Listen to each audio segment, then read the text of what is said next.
Get your graph of, boom. Don't look at part B. Don't look directly at it yet. We're not there. We'll get there, I promise.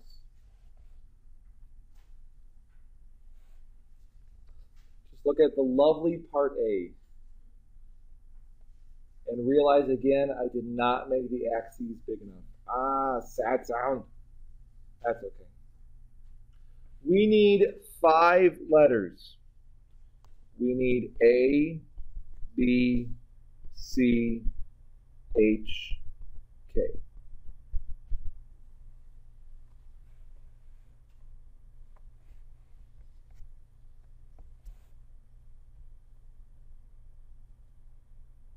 For an ellipse, for our purposes, a squared will be the bigger denominator.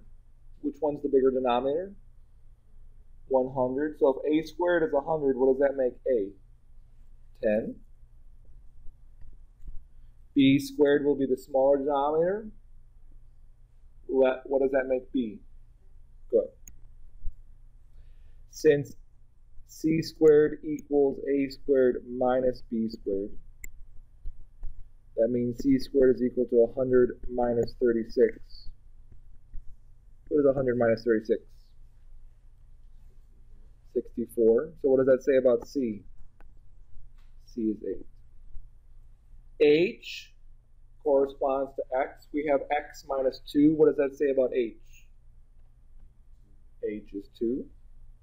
K corresponds to y. We have y plus 3. What does that say about y?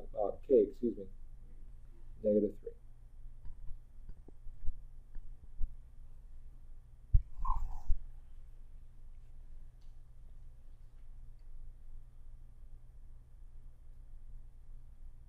Questions on finding A, B, C, H, K. Okay.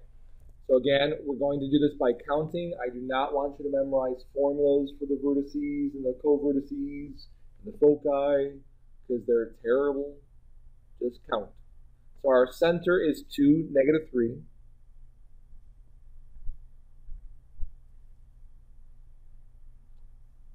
So again, let's go through the flow chart here. Both variables are being squared. Check. There's a sum in between it. Check, check. That means we have an ellipse. The bigger number is underneath the x term, which means our ellipse is what? Horizontal or vertical? Horizontal. So that means A, which tells you how to find the vertices. Since it's horizontal, we're going to go left and right 10 units to find the vertices. Well, we're going to have to add some tick marks. So if I go 10 units to the right of 2, I'm at 12. So there's 10, 11, 12. So there's one vertex. What's the coordinates of this vertex?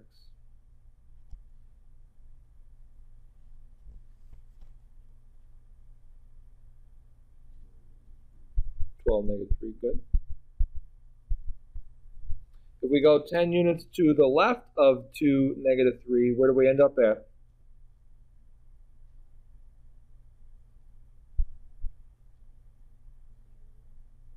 So we're going to count 10 to the left. 1, 2, 3, 4, 5, 6, 7, 8, 9, 10. So negative 8, negative 3. So when you move left or right, you're changing the x coordinate. If you move right, you add. If you move left, you subtract. Let's do the co-vertices. Co-vertices are going to be how far and in what direction from the center.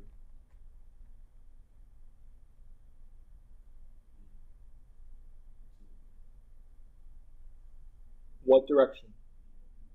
Up and down. We're going to go 6 units up and down, so just count. So if we go up 6, that's a co-vertex. The x-coordinate doesn't change, but the y-coordinate changes because we add 6. If we go down 6, we'll subtract 6 from the y-coordinate. All right, once you have your vertices and your co-vertices, connect the dots. Oh geez.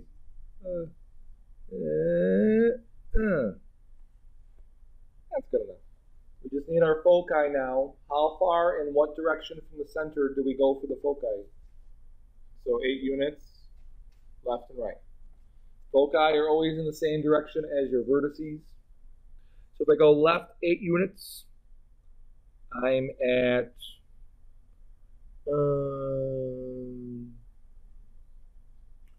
not looking there right now. There we go. Yeah. -6, -3.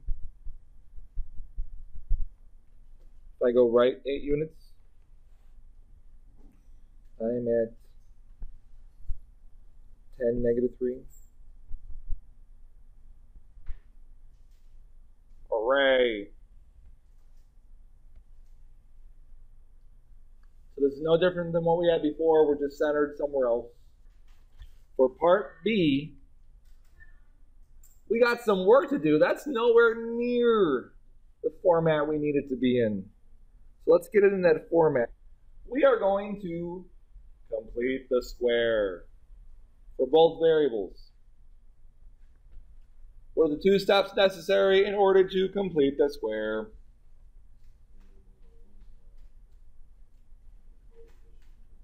There you go. Variables on one side, constant on the other. I'm also going to group the x's. Oh, the x's are already grouped for us. That's nice. So we have 21x squared plus 168x. Gap is intentional. Plus 25y squared minus 150y. And we're going to subtract 561 from both sides. What is 525 minus 561? Good. All right, so variables by themselves, constant on the other side. What else must be true? Leading coefficient must be a, well, we have 2 leading coefficients. We have 21 and 25. Not good.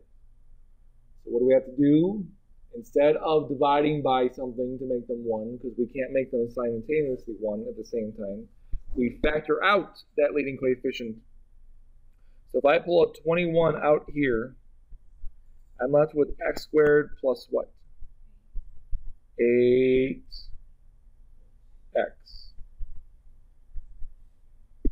And if I pull a 25 out here, I'm left with y squared minus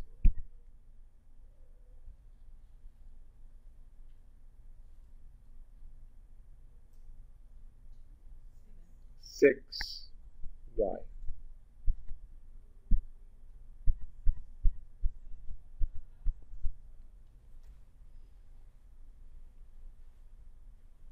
So now we're ready to complete the square. So let's start with the blue x's. We take half of 8. What's half of 8? Square it. So I'm going to add 16 in here, but we did this before. What do I add to this side? Remember, we pulled out a 21. So we didn't really add 16 to the left-hand side. We added 21 times 16. What is 21 times 16? What? 336.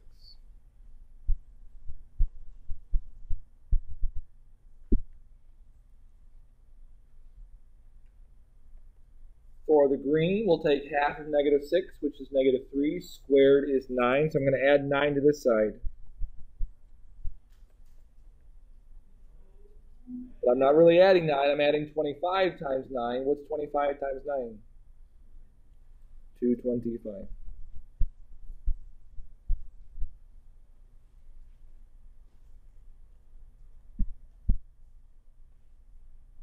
Question. Okay. So we have 21 times, how does x squared plus 8x plus 16 factor?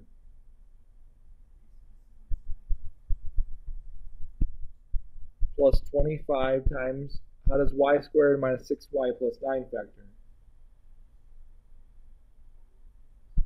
Good. And what is -36 plus 336 plus 225? 525.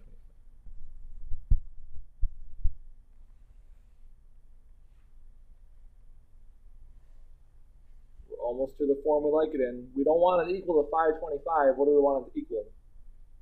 1. So how do we make it equal 1?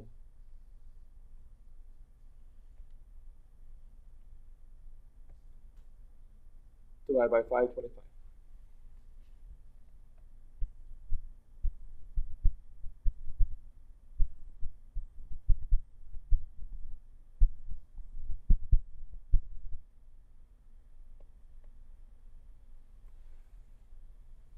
What is 21 over 525 reduced down to?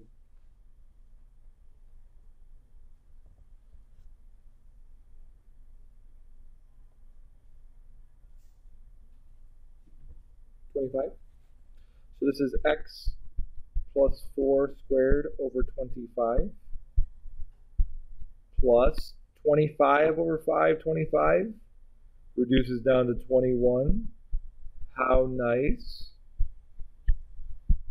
equals 1.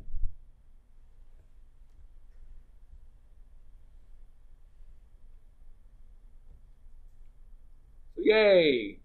We got to use completing the square twice to get it down to the format we want it in. Now it is in that format we want it in. Awesome. Even better news, it's actually going to fit on these axes. Hooray. So I need our letters. What letters do I need?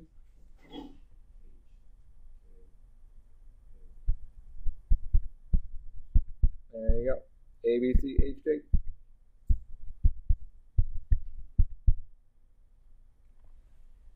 If you would, take a second, find those 5 letters. What'd you get for A? B. Square root of 21. Don't give me a decimal. C. 2. So A squared minus B squared is 4. So C squared equals 4, which means C equals 2. H. Okay.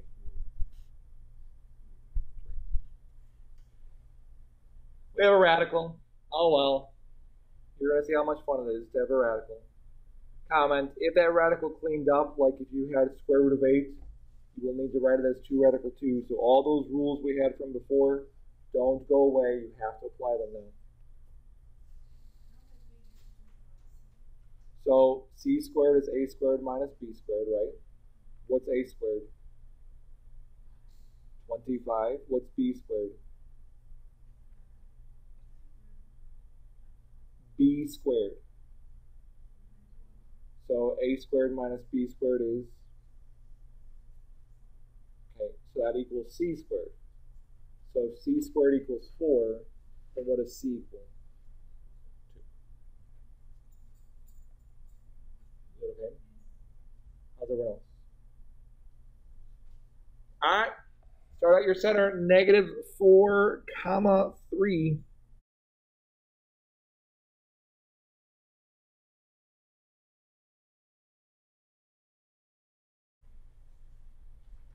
What direction and how far are we moving for the vertices?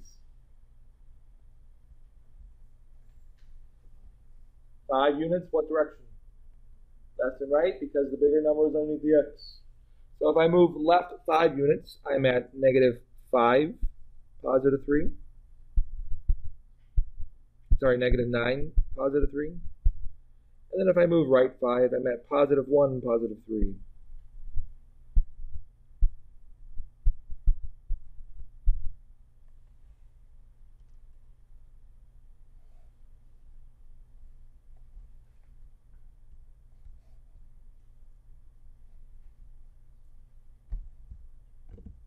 Is everyone ready for this next one? Co-vertices, how far, what direction? Co-vertices. Up and down, square root 21 units. Square root 21 is approximately what point something without a calculator? Don't do it.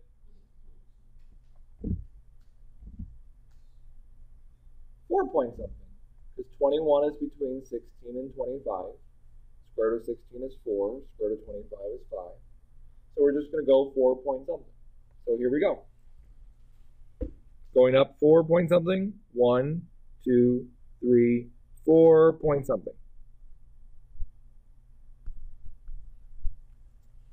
That was the easy part. What are the exact coordinates of this covertex?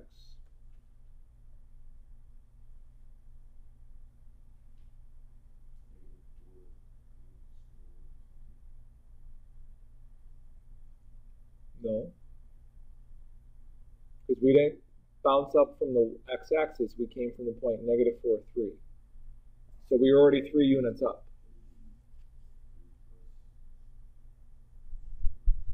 There you go. -4, 3 plus square root of 21. Oh, those are glorious coordinates. And if we move down square root of 21 units, 1, 2, 3, 4 point something. This covertex is -4, 3 minus square root of 21.